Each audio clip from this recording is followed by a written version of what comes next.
Any advice that I would give to somebody that's wanting to start their own Etsy shop is to just go for it, because you'd be surprised.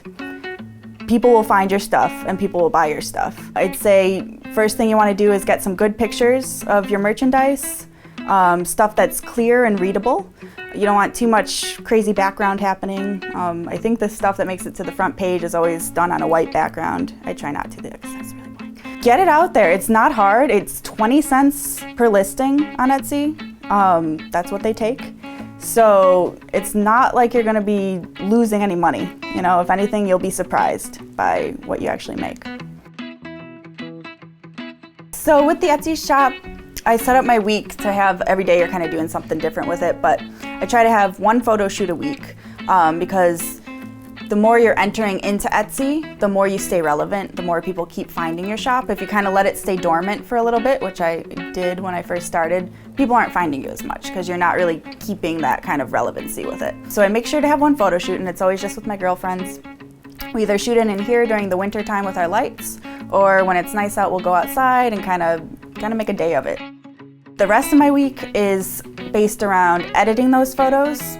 So I have my little computer where I just sit with music or watch a show, and I edit the photos. Then Etsy has kind of, I would say, kind of strict guidelines about the way you are able to kind of post things.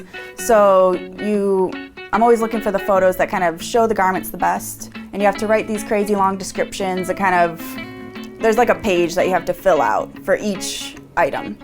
And then I will post those to the shop. Something I've gotten better at recently is promoting things as I go too. So through Facebook and Tumblr and all that kind of stuff, just kind of, again, kind of re-putting it out there. It's like, we exist, like, come shop us, we have cool stuff.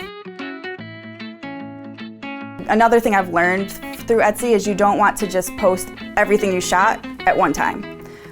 Because then it all kind of, again, gets lost, if you will, on the shop. So for keeping relevancy's sake, I'll post like 2 garments Tuesday, 2 garments Wednesday. So the rest of the week is kind of based on the computer, actually. And the other thing that I'm doing constantly is packing up the orders. And I kind of like to have fun with that too. Even though it is online, I try to make every customer that buys something in the shop have a personal experience from me. So get nice little tissue paper and a nice little homemade kind of card and pack that all in there and ship it out. And I try to be really good about 2-day shipping. That's what I have on there. So I spend a lot of time at the post office too, a lot of time.